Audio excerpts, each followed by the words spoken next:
Another thing that I think is worthy of benefit, and again this is quite simple, we all know it, but subhanallah, all the power and the wealth and the prestige and the money in the world is not going to save you from death or sickness or illness. You can be the king or the queen, and the angel of death has equal access to you. It doesn't matter who you are, you shall fall sick and you shall die. And we know this, but it is ibrah for all of us. Kullu nafsin dha'iqatul maut. And she lived to 6, 7 years old. Her husband lived to 99, almost 100. Her husband, almost 100 years, because they have the best, but they cannot escape death. So again, simple lesson, nobody can escape death regardless of who they are, and everyone shall return to their Lord. Point number 3.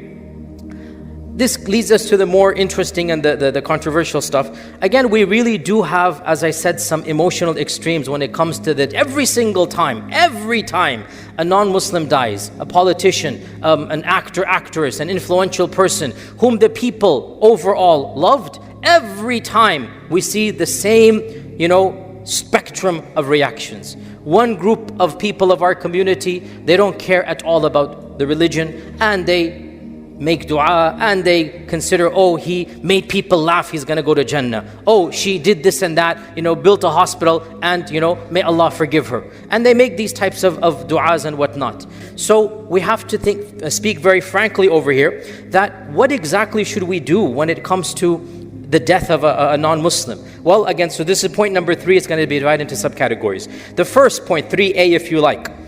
Very clearly we believe that only Allah decides individuals' heaven and hell. This is a matter of our aqeedah, okay? No one has the right, even if a Muslim dies, you say, so-and-so is in Jannah, unless Allah has told you.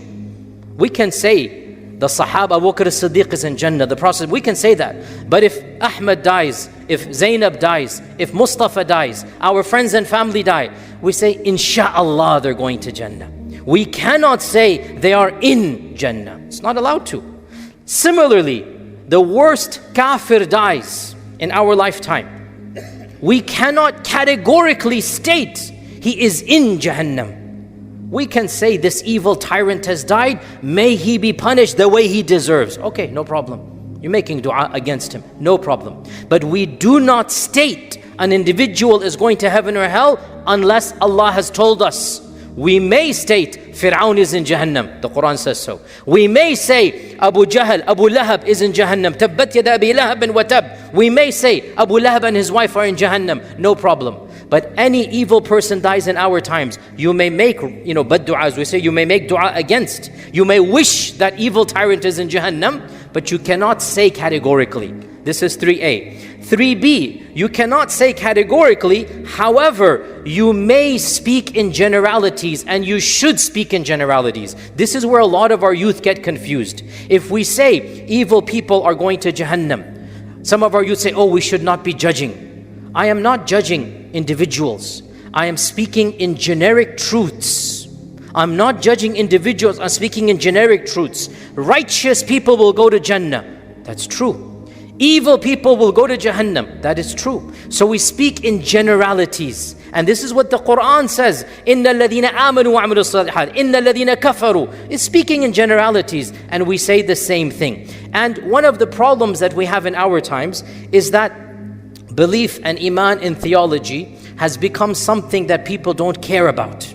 And they say a good person should only be defined by how he treated other people. And this is what we need to teach our community, our youth, that a good person has 2 characteristics: good belief and good deeds. إِنَّ الَّذِينَ آمَنُوا وَعَمِلُوا الصَّالِحَاتِ. A good person, from our definition, is somebody who first and foremost corrects his attitude with Allah, and then secondly, corrects his attitude with the people. And correcting one's attitude with Allah is believing in Allah, submitting to the Prophet ﷺ. If somebody doesn't care about why they were created, if somebody lives an entire life not thinking about what they're doing here, then they have wasted the most important, they have neglected the most important question of their existence. And they shall be held accountable and they shall be held liable. How could you not think about why you were here? Why didn't you research and think about who created you? What is the purpose of life? Now, we all know if somebody never heard of the faith, if somebody never exposed the message, we all know there might be an excuse on the Day of Judgment. Yes, but the obligation to search is upon every individual.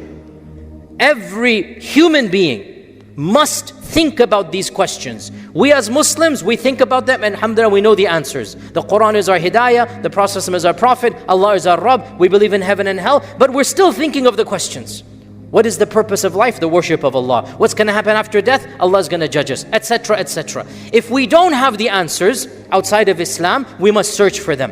And we firmly believe every sincere person who hears of Islam will be guided to the truth. So this is within point number 3. Point number 4, the Qur'an is very clear. Those who die without believing in their Creator, without accepting their Prophet, we are not allowed to specifically and by name make dua for them. This is very clear. And there is actually no ambiguity from the Qur'an. And there's also no difference of opinion amongst all of the mainstream madhahib. There is no ikhtilaf in this issue because the Qur'an is so clear.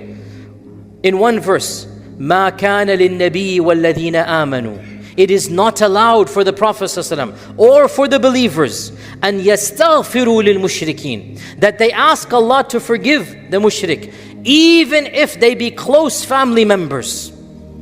It's very clear. Even if it's your close family members, don't say, may Allah forgive you after they die. So this is very clear and there is no controversy over this issue. Now this does raise questions amongst our youth. But why? Why can't we ask for forgiveness? And we say a number of points. Firstly, not asking for forgiveness doesn't mean that perhaps they might not have an excuse on the Day of Judgment. That's between them and Allah. Allah knows their situation. Allah knows whether they never heard of Islam. Allah knows if they were truly sincere. And for example, Najashi, and a simple example, Najashi converted secretly and nobody knew. And that's why the Prophet ﷺ had to make the announcement, your brother Najashi has died, let's pray janazah for him. Nobody prayed janazah over the Najashi in his palace. But Najashi was a secret Muslim, right? So, when we say we don't make istighfar, this is not a ruling that he's going to Jahannam. We already said, rule number 1, who judges? Or rule number 2, who judges? Allah judges. We don't judge. So not making istighfar is a fiqhi ruling, not a theological verdict, okay? Also, we need to understand this point as well, that when we say we're not going to ask forgiveness for them, this means after they pass away, in this lifetime when they're alive, one may make dua for non-Muslims who are still alive. May Allah bless you, may Allah guide you, may Allah give you. All of this is permissible. So we're only saying once they pass away, we cannot make istighfar. And also, by the way, again, I don't understand personally why some of our youth are troubled by this. This person did not believe in Allah, so why would you ask the God he didn't believe in to forgive him? It doesn't make sense to me. This person didn't believe in the God that you believe in. So why do you want to ask the God he didn't believe in to forgive him? Let it be. And if he truly believed in that God, he shall be forgiven. Simple as that. And if he didn't believe, well then, that's the choice that he made. So, if a famous person dies, who impacted you, right? And you feel a sadness, okay, that's it. Don't ask for istighfar. Don't bring in Allah Azza wa Jalla, say, may Allah forgive. But at the same time, don't let other people make you feel guilty if there's a generic sadness going on here. And again, so many things can be said here. For example, the hadith in Sahih Muslim, when the Prophet was sitting, and the famous instance, you all know, when the janazah of a Jewish person passed by. Now in those days, Jews dressed differently than the Ansar. And they had their clothes and whatnot. Everybody could see is the janazah of a Jewish person. They're all dressed in their specific uniforms and whatnot. And the Prophet ﷺ stood up, because that was the custom of the time. Just like in our culture, when the hearth is driving by, you pull your car aside and you let the hearth go. Is that not the case, right? There's an adab that is given to the deceased. In their culture, in the time of Medina, the people would stand up and just, watch the person go by. Okay? The Prophet, the hadith is in Sahih Muslim. The Prophet ﷺ stood up And the Sahaba were shocked. Ya Rasulullah, can't you see it's a Yahudi? Can't you see janazah? I mean, you could see, but they're trying to make sense of this. Ya Rasulullah, this is janazah of the Yahudi. And do you know what his response was? Was he not a human? Was he not a human? Now, our fuqaha say the ruling of standing for the deceased is abrogated. Okay, fine, let it be abrogated. But the adab of showing ihtiram is not abrogated. The adab of having some respect, that is not abrogated. That's an aqeedah issue here now. And aqeedah is never abrogated. The fact that the Prophet ﷺ said, was he not a human? Wasn't he an insan?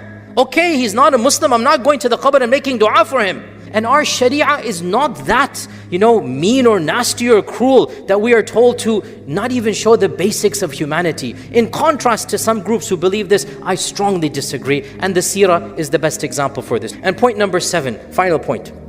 How about offering consolations? When a non-Muslim passes away, how about making statements of sympathy and whatnot? The majority of our fuqaha have said, in an Islamic land, when we are the dominant and the Ahl Dhimma are the minority, the majority of scholars said that it is permissible to give words of comfort to the dhimmi. This is when we are in Darul Islam. What do you think when we are not in Darul Islam? And Imam al-Nawawi says, when a dhimmi, his child dies or somebody dies of his, you should say to this person, may Allah give you more wealth and more children. May Allah not show you any more loss. Ibn al-Qayyim says this is the correct opinion. Ibn al-Qayyim, some people think these are the harsh, but no, actual ulama are full of humanity and sympathy. Ibn al-Qayyim says that if a non-Muslim suffers a tragedy, loses a child, you should give words of comfort and make generic dua. Generic dua, may Allah give you more children. What's wrong with that? May Allah grant you patience now. May Allah bless you at this time. You may make dua for the living. We said this. You may make dua for the living. And even in one report, Imam Ahmad was asked and he said this. Imam Abu Hanifa said this. So this is well made established. This is in Darul Islam. How much more so when we are not in Darul Islam and the world expects these words of sympathy and comfort and whatnot. We may make such generic, praises. In any case, bottom line, brothers and sisters, there's nothing wrong with generic grief. There's nothing wrong with generic aspects of, expressing comfort and whatnot. The theology is very clear and there's no need to make dua. There's no need to pronounce judgments. But in the end of the day, there is much to benefit from historically and even, inshallah, through this lecture for future incidents as well. Jazakumullahu khairan. Wassalamu alaikum wa rahmatullahi wa barakatuh.